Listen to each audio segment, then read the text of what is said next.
So for analyzing deals, especially for the BRRR, we do almost want to analyze it twice, right? We want to make sure that, okay, of course, we want to find our maximum allowable offer. And then for the BRRR, if you guys don't remember, it's essentially our purchase price plus renos have to be equivalent to 80% of our ARV, right? So there's our purchase price. I'm going to put this here on the side. So the first part is really figuring out, okay, is our purchase plus renos.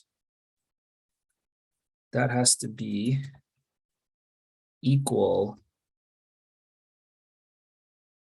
to 80% of ARV. Okay, and the reason for that is we basically want to do what's called a free house, like a free house, meaning once we refinance and our refinance is at 80%. Now, back when I started, it was actually at 75% of your new value. So like after you get appraisal, it'll be 80% or 75%, depending on your lender, your bank, your financial institution. Right now, it's about 80%. And then we want that to be equal to the purchase plus renos. Now, those are rough numbers. If you really wanted to go more in depth, you'll also add holding costs. Now, I always run the numbers without holding costs at first, because for a lot of deals, I'll just run numbers very quickly on my phone or on a piece of paper still. And then if I see, okay, it makes sense, there's actually a possibility that it ends up being a free house, like I can pull everything out, then I'll do a deep dive where I'll actually start calculating the holding costs. Now, holding costs can include quite a few things. It could include maybe some insurance that you're paying for while the home is vacant. Could also include some of the utilities, because like you're still going to be probably heating the place and there might still be water running. So you'll still incur some of those bills. Usually it's not as much because no one's living there while you're renovating. The big one is going to be your cost of money. So that's going to be, are you paying the mortgage? And are you paying any interest on money that you borrow, right?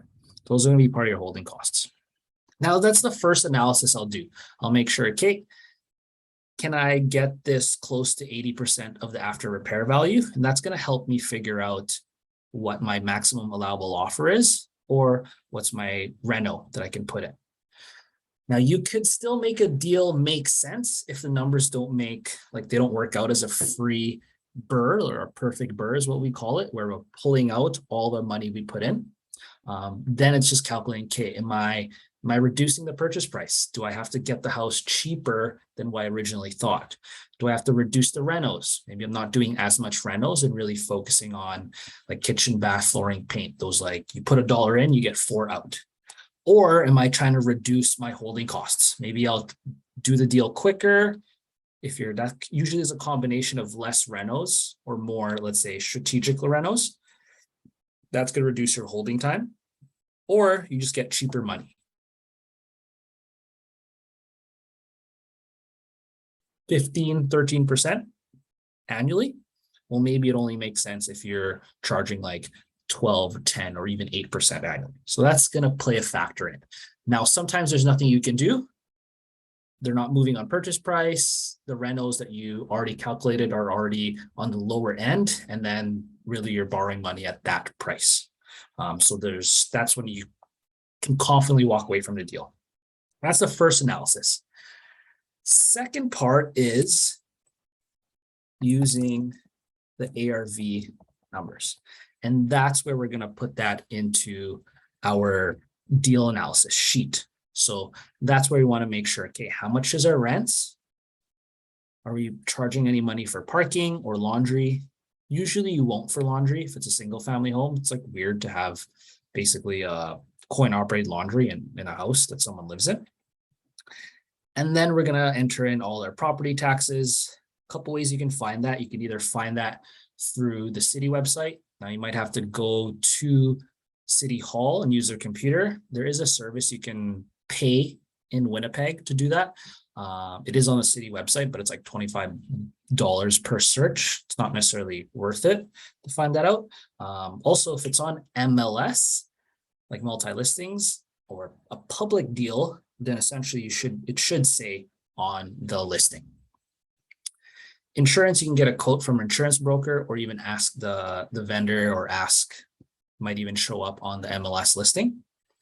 Utilities, I'll usually ask the vendor and ask the realtor. Eventually, once you do enough deals, you'll kind of like have these numbers kind of in your head already. Another expense you got to put in is maintenance. So maintenance, I'll put about 10%. Now, it doesn't mean like every month you're putting away 10%, like you're actually spending 10%, but it's almost going to be a maintenance fund. And that's going to be like part of the money that you'll use if something breaks down, you can tap into that cash. Property management is another one where it's about 10% per home.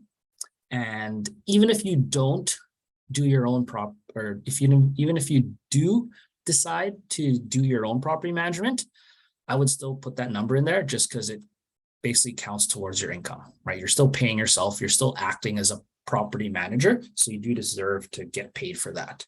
Now, you'll probably get paid a little bit more. So you want to you'll probably cash flow like an extra $100 or $150, depending on if you're doing your own property management. That's where you kind of mess with the numbers a little bit.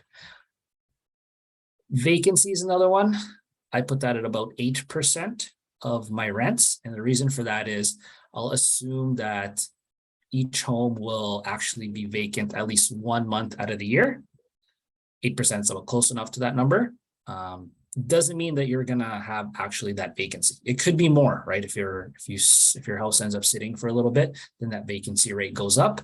However, if you're able to rent the place out very quickly, and then you kind of reduce that time, if you can essentially rent the house out before your next mortgage hits, once it's vacant for under a month, then you're basically saving that money. I was just calculated in to be basically conservative. Now, there's another number I put in here that doesn't actually show up here, but it's called Capex. That's going to be your capital expenditures. And those are the big ticket replacements, right? So that's like a roof, hot water tank, furnace, AC. These are things that cost a few $1,000s that you know is going to have to be replaced at some point, right? So it's maintenance is more of those little things. Capex is those bigger ticket items. Now you're basically going to be writing that off, but it's not an operating expense.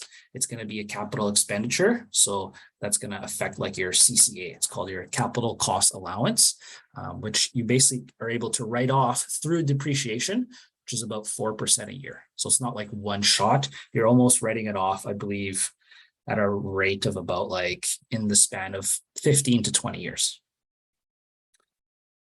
Now, all those expenses you'll put in, and then you'll calculate like using your new ARV numbers. So make sure that when you're analyzing a BRRR that you're using that ARV, double checking all these numbers, and then you're using that ARV to determine your new mortgage, what the mortgage is going to be after, right? Because the mortgage that you get for the purchase price while you're doing the renos, that mortgage you're paying and that interest you're paying is going to be going towards holding costs because you're doing the renovation, right? Now you're still building some equity every time because if you pay in to that mortgage, let's say you pay 3 months, well, you're still getting some principal. It's a little bit less, right? It's the beginning. However, the important piece is you analyze these numbers again using the ARV, and then that's where you want to check, hey, am I cash flowing $250 a month? Now, again, just with these numbers, you can still kind of change them a little bit. Property taxes, you can fight. It's a little bit longer process. Like you actually go to City Hall and like appeal to reduce your taxes. Utilities, depending, can't really do too much about that. Insurance later on, you can get commercial insurance, which actually bundles everything together, makes things a lot cheaper. Property management, you could reduce the property management if you want. The easiest one is just to increase rents. Now, if you decide to increase rents when you're running numbers, of course, you want to have backup on why those rents will actually be supported in that market, right? Like you don't want to be charging $2,000 rents in like the red zone of the North End. But even in the West End, we're getting pretty close to $2,000 rents, right? So there has to be some give and take. And again, if the numbers don't work no matter what you do. That just means the ARV is too high, which means that you could go back to step one of finding out, okay, 80% of ARV. Well, now you know ARV is too high, so maybe reduce that a little bit. That's going to basically cause you to reduce your purchase price, your maximum allowable offer, and your renos. And basically by running these numbers, the more you do it, the more you'll kind of see how these levers all work together, right? And sometimes, no matter what you do, no matter what levers you mess around with, the deal just doesn't make sense. And that's where you can confidently walk away from the deal. I have a quick question. Yeah, go ahead. For the mortgage after, which is the ARV, you would calculate it at 80% of the ARV, right? Correct. Yeah. Because Okay. then you'll have a 20% down payment, and then 80% will be mortgaged. Okay, and then you just mentioned that you can quote unquote lower the ARV. Yes, if it doesn't make, like, if you're not cash flowing, now if you lower the ARV, then you're like, okay, maybe it cash, like, let's say it doesn't cash flow at 350,000, but it cash flows at 285. Well, maybe you'll lower the ARV to 285, but that's going to cause you to kind of go back in the beginning. And then, okay, if 285 is my ARV, what's my new maximum allowable offer? Okay, so even though it, and is it because you're doing less rentals, so it doesn't get that Right. high? Then, yeah, now you have an option to do a little bit less renos, or buy at a lower price if you're going to do the same renos. Okay. Right. So you still have to justify the lower ARV, but it's just saying, okay, maybe it doesn't cash flow at 315. Maybe it cash flows at 285. You double check, it does cash flow like $250 at 285. Well, now because 285 is your new ARV, you got to go back to analysis one, which is like, okay, what's my maximum allowable offer? Okay. So when you refi, let's say for example, you get appraised at 200K and you're like, that's way too high to cash flow. Can you get less than that? Yeah, you can ask for less. Like, you don't have to. You can't go more than 80% of ARV, but you can go less than. Oh, okay. Right. Sorry, let me just make sure I'm saying that properly. Sorry, no, you can't go to a lower ARV. Yeah, because you have 20% equity in it. You don't have to pull out all of that, right? Let's say like you get it appraised at 315. Well, you could basically say, well, I want to get it refinanced at under 315. You could still do that. Like, you can ask your broker to do that. You don't have to like max it out. Oh, okay. Okay. Sounds good. Another option too is like you get some of it through a mortgage, like a cash out refinance. And then the other little bit, maybe you'll leave some equity in the deal, but then you'll open a home equity line of credit. So you can still access it later on, or at any point. It's just, it's not a full on cash out. Okay. Yeah.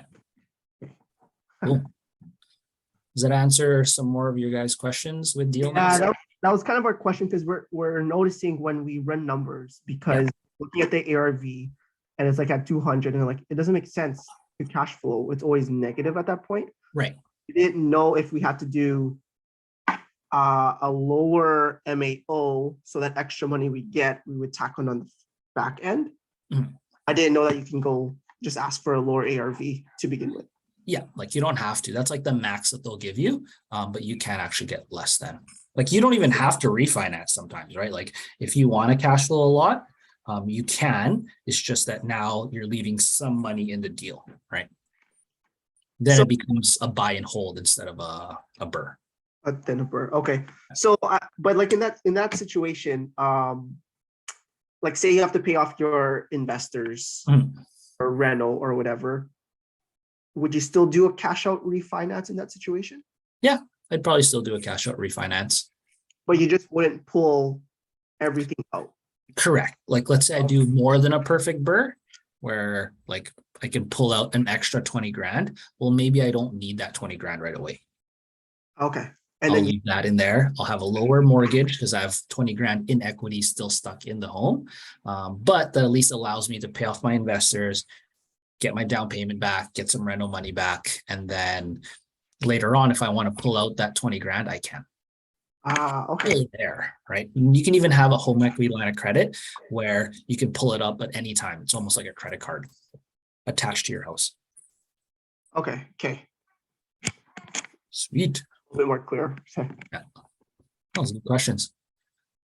Any other kind of questions with that kind of review and deal analysis?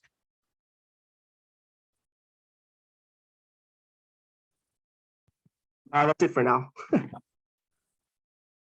Sweet. Yeah, that's like just extra steps for the BRRR, right? Like it has to make sense to basically cash flow still.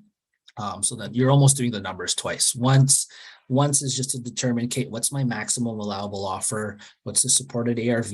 And then double check, okay, if I get my supported ARV, will I still cash flow? Right. If it doesn't, then you kind of have to go back.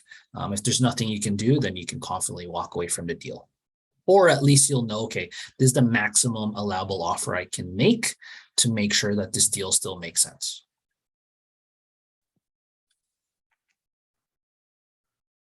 Sounds good? Yep. Sweet. Question, Getty? No questions. Cool. So yeah, that's the main part here is just really always remember that you almost double check and run numbers twice when doing a BRRR, just because you are forcing the house to become more valuable, which means it's going to cost a little bit more when it comes to your mortgage, right? And then basically, okay, does it make sense? What's my maximum allowable offer? Does it cash flow at that price? If yes, awesome. You can basically write up the offer. I wouldn't necessarily start at your maximum allowable offer. That's more like a negotiation technique, right? Like you start a little bit lower, move your way up. Now, if it's very tight and you're in like, say, a bidding war, then it makes sense to just put your best offer forward and then kind of just let the deal happen like that. That's not really the case in our market right now with basically it's non-existent. Like we're not really seeing bidding wars anymore. Right. So now you can kind of come in and lowball a little bit. If you get it under your maximum allowable offer, awesome. You just made even more money on the buy. But like, let's say a couple of months ago when there was multiple offers and bidding wars, then it made sense to just be like, hey, here's my maximum offer I can give. If they don't take it, it's all good. It's not going to make sense for my numbers anyway. Awesome. Okay. Yeah, we'll jump into the next session there and I'll see you guys there. All right. Sounds good. Okay. Sounds good. See you guys there. Bye.